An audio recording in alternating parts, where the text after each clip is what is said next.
ये चांद सा रोशन चेहरा, जुल्फों का रंग सुनहरा, ये झील सी नीलियां तारीफ करूं क्या उसकी जिसने तुम्हें बनाया।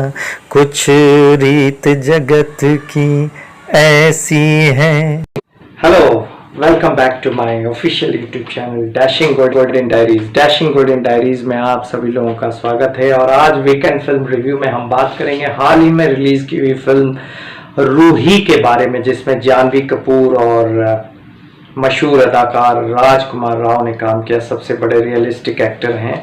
तो इस फिल्म को डायरेक्ट की थी हार्दिक मेहता ने और प्रोड्यूसर इसके हैं दिनेश विजन और मृगदीप सिंह और लांबा। इन्होंने इस फिल्म को लिखी है और म्यूजिक जो बनाया केतन सोधा और सचिन और जिगर ने मिल करके कुछ गाने गाए हैं फिल्म में। बहुत अच्छे अच्छे गाने हैं और गौतम मेहराम ने भी अपना काम किया इस फिल्म के अंदर।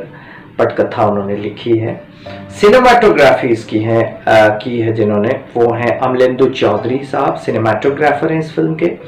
और फिल्म में कुछ 22 करोड़ रुपए खर्च हुए हैं, इसका बजट है। और डिस्ट्रीब्यूशन इसका है जियो स्टूडियोज ने डिस्ट्रीब्यूट की है इस फिल्म की। और प्रोडक्शन हाउस हैं मैडॉक फिल्म्स और जियो स्टूडियोज, दोनों ने मिल करके प्रोड्यूस किया इस फिल्म को। तो हम पहले तो बात करेंगे इसके जो प्लॉट के बारे में। तो कहानी कुछ इस प्रकार की है कि एक भगतपुर करके एक गांव होता है, तो वहां पे दो लड़के, एक कटानी करके माफ कीजिएगा, और एक है एक भौरा नाम का लड़का। ये दोनों गांव में रहते हैं। जो दोनों प्ले करते हैं वरुण शर्मा जी प्ले करते हैं, जो बहुत अच्छा एक्टर हैं, कॉमिकल एक्टर हैं, आज के युग के बहुत बढ़िया एक्टर हैं। और राजकुमार राव ने भौरा का किरदार निभाया है। तो दोनों क्या करते हैं, दोनों को एक हुक्म दिया जाता है। मानव विज नाम का एक एक्टर, जो मानव विज बहुत बड़े एक्टर हैं, वो कहते हैं, वो गुनिया भाई करके एक कैरेक्टर प्ले करते हैं। तो वो कहते हैं कि भाई तुम जाके इस लड़की को किडनैप करो, जिस लड़की का नाम है रूही और जानवी कपूर अदा करती हैं वो किरदार। तो उसमें ऐसा होता है कि वो कहते हैं कि तुम इस लड़की को इसलिए किडनैप करो क्योंकि हमें कॉन्ट्रैक्ट मिला है। वो उस गांव में भगतपुर में ये माना जाता है कि जिस लड़की से शादी होती है लड़के की, वो लड़की जाके उसकी इच्छा विरुद्ध उसको किडनैप करता है और उसको लेके रखता है और जबरदस्ती शादी करता है, और तभी वो शादी सफल होती है, ऐसा माना जाता है। तो उसने उनको कॉन्ट्रैक्ट दिया। तो गुनिया भाई ने बोला ठीक है, मानव विज ने बोला कि जाओ उठा के ले आ जाओ। तो वो भौरा और मडानी जो है वो दोनों जाके, कटानी जो है, दोनों जाके वो उसको उठाते हैं, लड़की को, रूही को, और लेके जाते हैं। और फिर वहां पता चलता है जिस गांव में लेके जाते हैं उस शहर के पास में कोई जगह है, वहां पे जाके छुपा के रखते हैं, क्योंकि उसके घर में कोई मर जाता है। तो जब तक उसका अंतिम संस्कार नहीं हो जाता है तो उस लड़की को, यानी कि रूही को, यानी कि जानवी कपूर को, वहां पे जंगल में का लकड़े का घर है, वहां पे एक दुकान में छुपा के रखा जाता है, अबैंडन टाउन। तो एक तरह से मतलब एब्सकॉन्डिंग कर दिया गया, उन्हें गुमराह कर दिया गया। तो उसके बाद में फिर क्या होता है, उसको पता चलता है, उस लड़के को, राजकुमार राव यानी कि जो भौरा है, कि ये रूही के अंदर कोई आत्मा बसी हुई है। देखिए ये एक थ्रिलर ड्रामा फिल्म है और ये फिल्म जो है टिपिकल हॉरर फिल्म है विद कॉमिकल फ्लेवर है।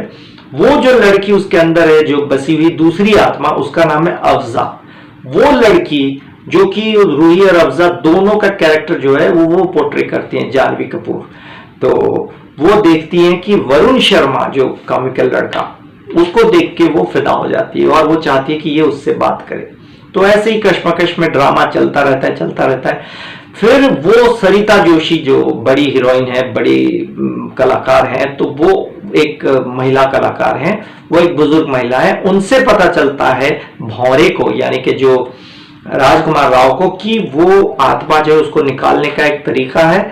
जब वो उसको कहेंगी कि तुम, सब लोग जाके कहेंगे उसको कि तुम किसी और लड़के से शादी कर लो, और फिर वो लड़का किसी और से अगर शादीशुदा है तो जाकर के जो तुम्हें हम निकाल लेंगे। यानी कि उस आत्मा की इच्छा ये है, पहले जमाने में, पहले जन्म में वो उसकी शादी हो नहीं पाई थी।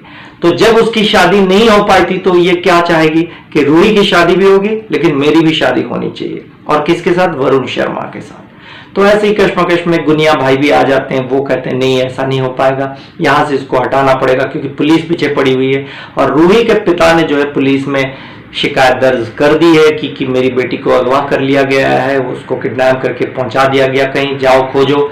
फिर पुलिस आती है तो उससे पहले ये लोग कहते हैं कि ठीक है, उस अफजा जो आत्मा को उसको कहते हैं कि चलो तुम्हारी शादी करवा देते हैं, ये वरुण शर्मा जो है कटानी जो है इससे तुम कर लो शादी। तो वो राजी हो जाती है, लेकिन बाद में उसको ये बता दिया जाता है नहीं भाई, ये जो राजकुमार राव है इसकी शादी इसके साथ, तुम्हारी शादी इसके साथ होने वाली है, और उसने तो कुत्ते से शादी कर ली।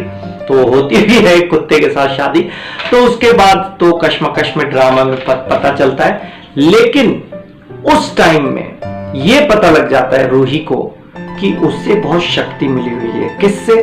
वो अफजा से। अफजा की जो आत्मा उसके साथ जुड़ी हुई है, उससे जो शक्ति मिली हुई है, उस शक्ति की वजह से वो कहती है कि नहीं चलो हम दोनों फरार हो जाते हैं, दोनों एक दूसरे से प्यार करने लगते हैं। तो फाइनली पुलिस जब आती है पूछती है तो कहते जी वो दोनों चले गए।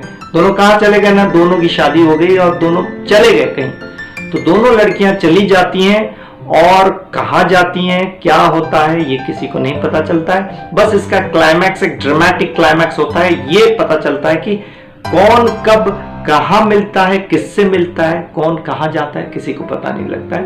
खैर हम तो कोई नकारात्मक टिप्पणी नहीं देंगे। हिंदुस्तान टाइम्स ने इस फिल्म को अच्छे रिमार्क्स दिए हैं, और तरण आदर्श साहब जो है, तरण आदर्श साहिब जो हैं, उन्होंने इसको 2 आउट ऑफ 5 दिया है स्टार, और हम भी इसको बोलेंगे कि बहुत अच्छी फिल्म है। और राजकुमार राव साहब की बहुत बड़ी तारीफ की गई क्योंकि बहुत बड़े रियलिस्टिक एक्टर हैं। तो इसी तरह हम हर हफ्ते वीकेंड रिव्यू में एक नई फिल्म को लेके आप तक पहुंचाएंगे, आप तक आएंगे, पेश करेंगे। तो बस आप जुड़े रहिए हमारे YouTube channel Dashing Golden Diaries के साथ। Till then good bye.